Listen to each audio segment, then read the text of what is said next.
Nag-snowstorm kagabi. Ayun. Hindi mabuksan yung pinto. Lalabas ka, Labs. Ulan pa ng snow.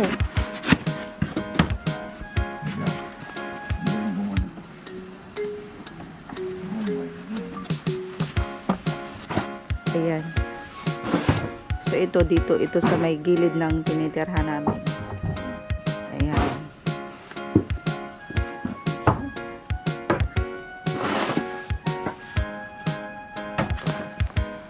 Ayan. Ala.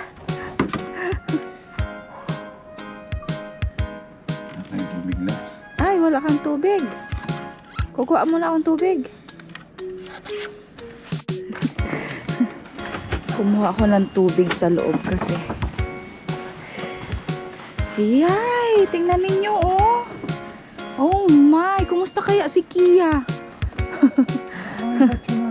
Ha? Alin? Ayan, so good morning, good morning. Napakakapal ng snow. Oh, nagpapala si Paul ng snow. Tingnan naman ninyo kung gaano kataas ang snow. Mapapagod ka yan, Labs.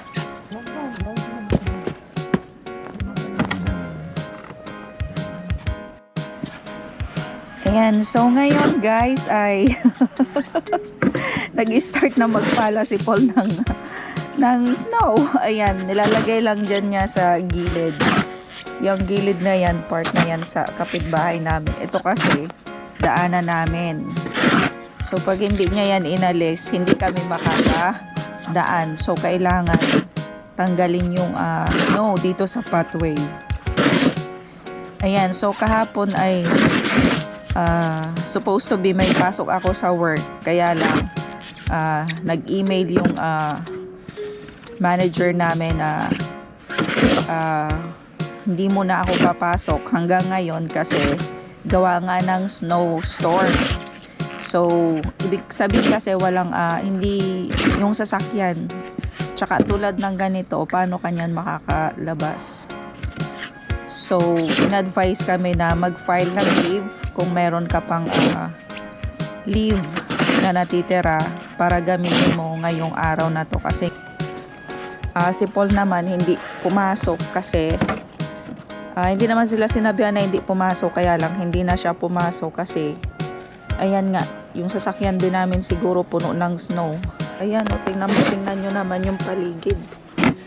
Tapos umuulan pa rin ng snow. Parang after 2 years, nagkaroon ulit ng ganito, ng snowstorm. Ayan. Alam nyo, parang bulak yung snow. Ayan, o. Ooh, diba? Bulak siya, pero ang lamig.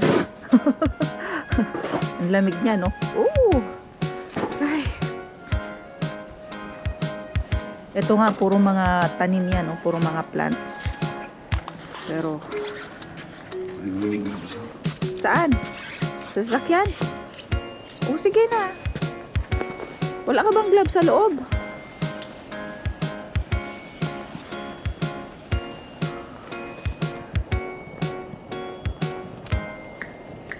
Kunin niya daw yung gloves niya. Ano?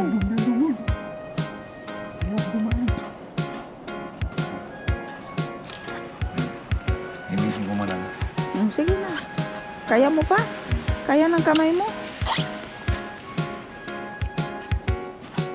Nagbablog ako.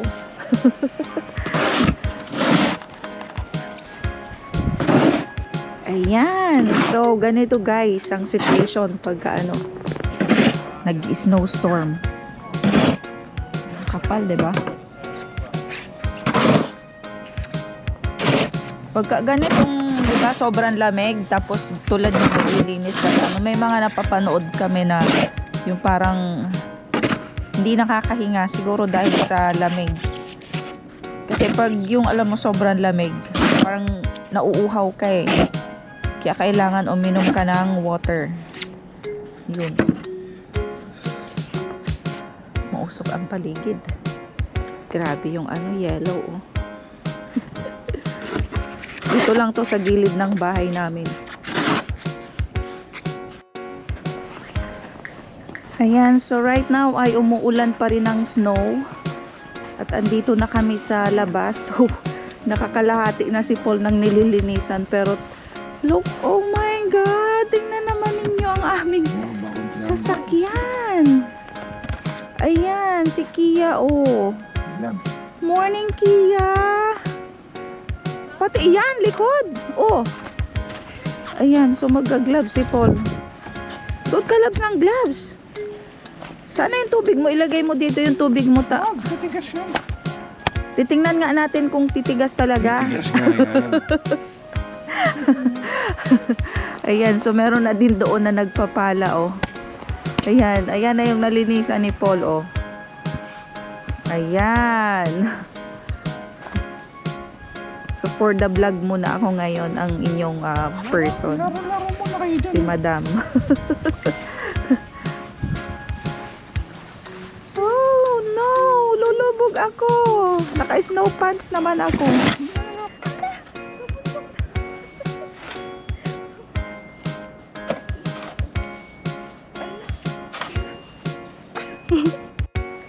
Ayan guys, so ngayon ay inaalisan na ng snow si Kia. Sa ano naman sa road, nalinis na. Pero kasi yung mga driveway, punong-puno kasi ng snow. Kaya talagang hindi pwedeng pumasok. Ayan, so understandable naman siguro kasi nga nag-snowstorm. Kaya yan. O, ayan si Amber, tinutulungan na si papa niya. Ayan. Kaya paano ka naman makaalis niyan?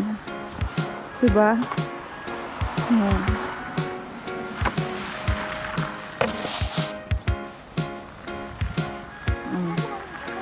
Kaya nga, ang kapal, oh. Tingnan nyo, oh.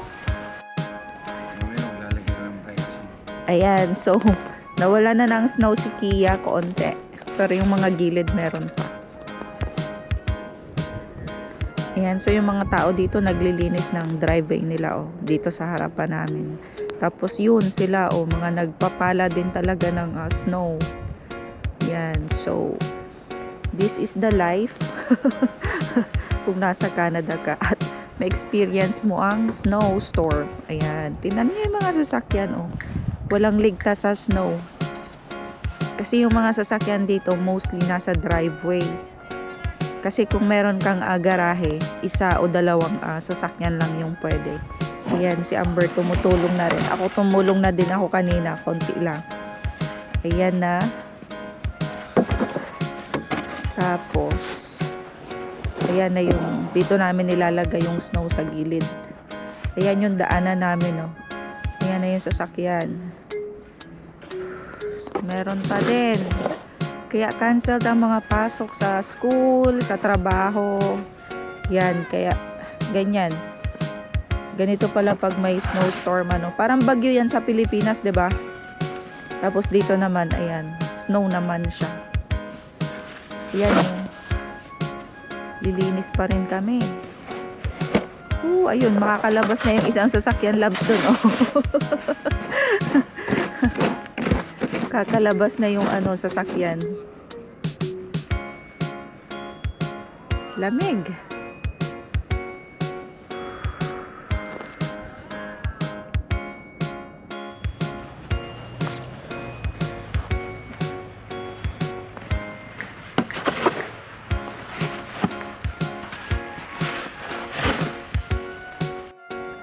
Ayan, so update guys.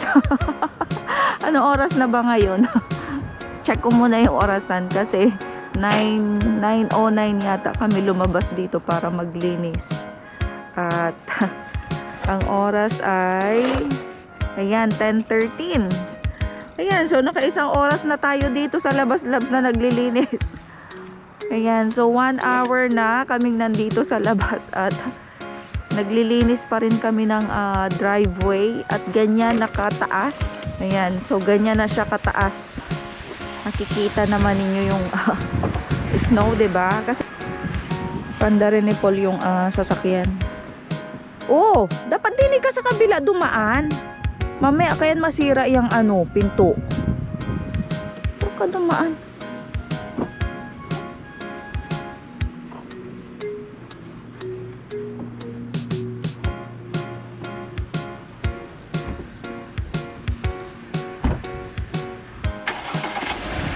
Ayan, umandar naman kaagad. Kasi, i-move niya muna. Para malinisan dito sa ano, itong nasa may gitna pa. Ayan.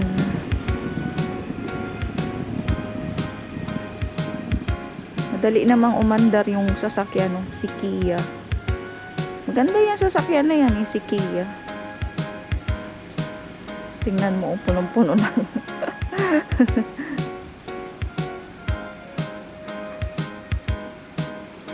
Iatras niya lang ng kaunti. Kasi itong kalahati pa nito, lilinisan pa. Ayan. Tingnan mo yung puno din dito. Puno din ng ano yung snow. Tsaka ito, yung garahe. Tapat ng garahe nila. Ay! Konti na lang, labs. Sinisipon na ako. Ay!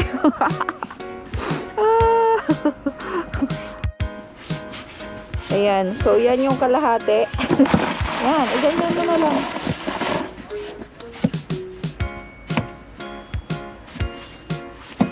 Hirap din eh. Lagpas 1 oras na tayo dito sa labas. Ayan. So, tapos na kaming maglinis dito sa driveway. Tapos, maglalagay si Paul ng asin o ng salt para hindi madulas.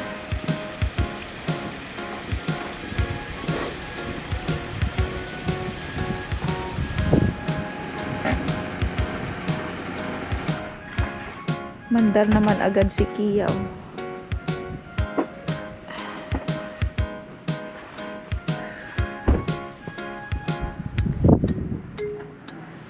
Maglalagay ka ng asin? O sige na. Ayan. Maglalagay si Paul ng salt. Nabibili lang yan dyan. Maraming nabibiling ice melt na salt. Pang melt yan ng snow. Tapos hindi siya madulas. Ayan. So maraming nabibili niyan. Sa Presco, sa Canadian Tire. Papasok na ako, labs. Ayan, so hanggang dito na lang ang aking vlog ngayong araw ng February 13 ngayon. At ito ang pangyayari.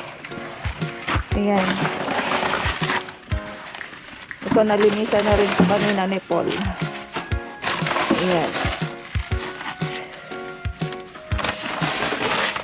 Tama na. Ayan. Mag-subscribe kayo sa aking channel. At kung hindi pa kayo nakasubscribe, at kung mapanood ninyo ang aking vlog, ayan, so please subscribe para updated kayo sa lahat ng happenings namin dito sa Canada. See you sa next vlog! Bye! Ayan.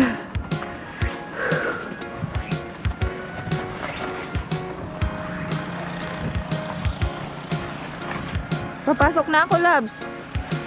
Ha? Sunod ka na lang. Okay. Oh.